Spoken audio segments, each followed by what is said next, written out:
the sword of Allah. Islam had just faced its most formidable military mind. He launched a sudden cavalry attack from behind, completely changing the course of the battle. His body carried the scars of swords, spears, and arrows. This was the clan of warriors.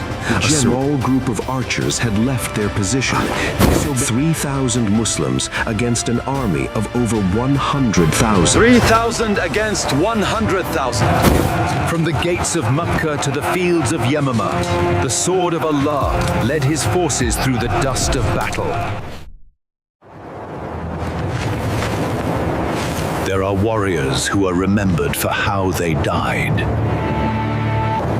And then there is one who is remembered for how he lived. He fought in more than 100 battles. Not one, not two, more than 100.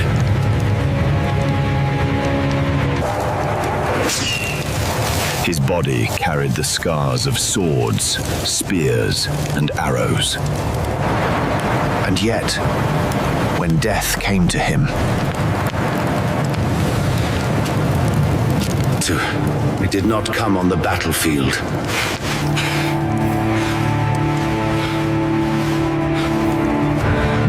He once said,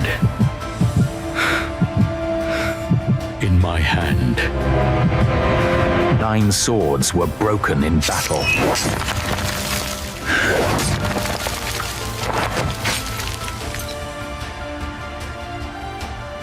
This is the story of Khalid bin Walid, the man whom the Prophet Muhammad said, Saifullah, The sword of Allah.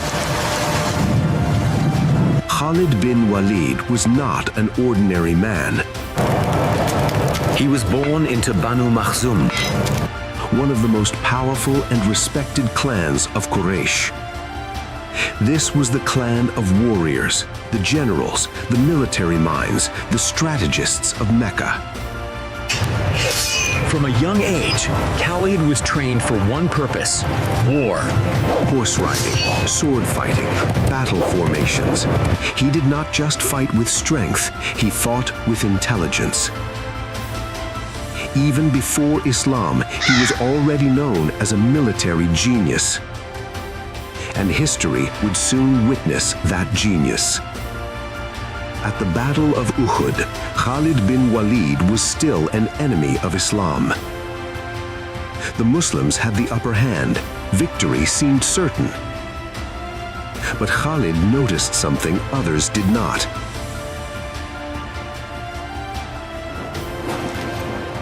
A small group of archers had left their position, disobeying the command of the Prophet.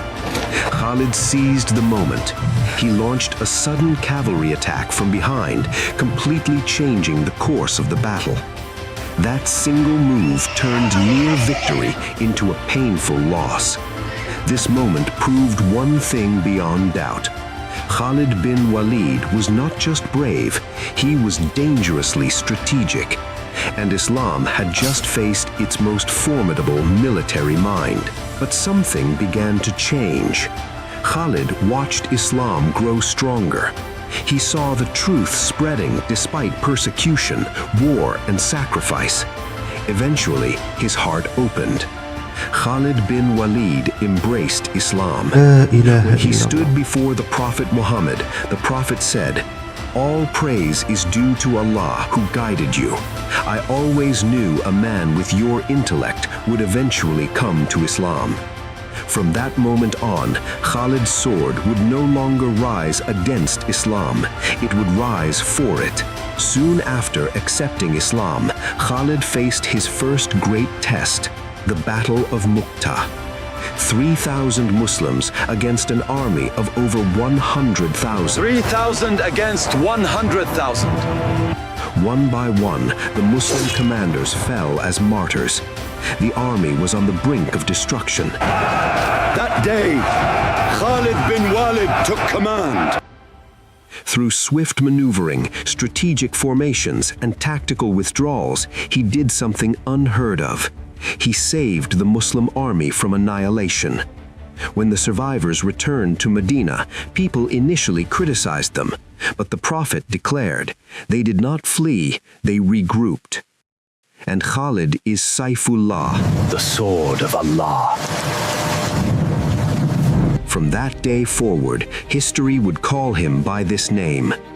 After Mu'tah, Khalid participated in battle after battle. The conquest of Mecca, Hunain, the campaign against false prophets, the Battle of Yamama, one of the fiercest battles in Islamic history.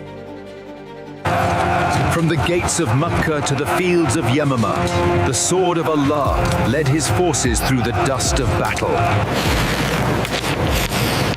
In every battle, his strategies overcame larger armies. His leadership inspired soldiers. His decisiveness brought victory. Historians state clearly, Khalid bin Walid never lost a single battle after accepting Islam, not once. Allahu Akbar! This wasn't luck. This wasn't coincidence. This was divine support combined with exceptional skill.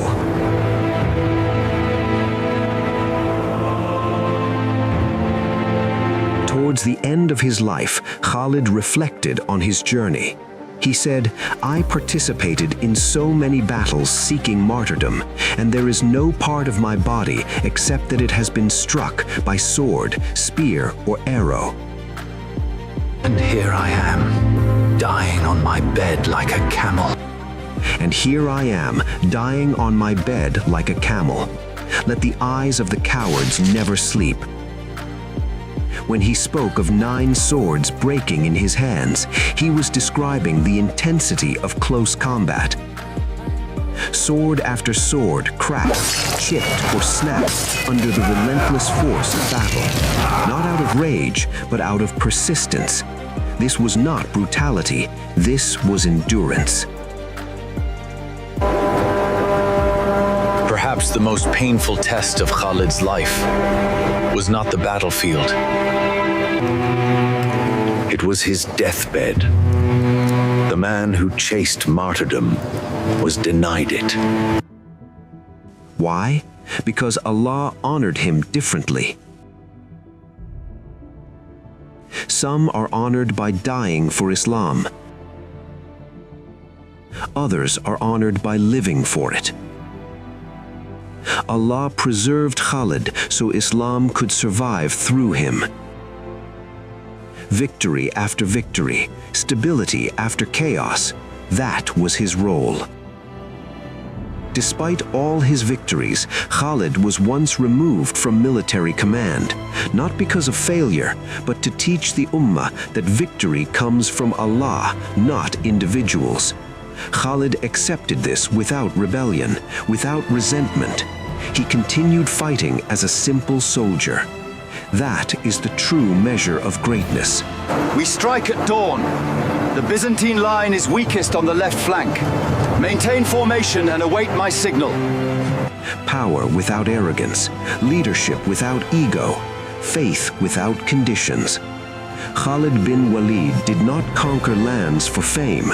He conquered hearts through discipline, loyalty, and iman. He taught us that strength must be guided by faith. Victory is a trust from Allah, and impact matters more than how our story ends. He did not die on a battlefield, but history still hears the sound of swords breaking in his hands. This was Khalid bin Walid, the sword of Allah.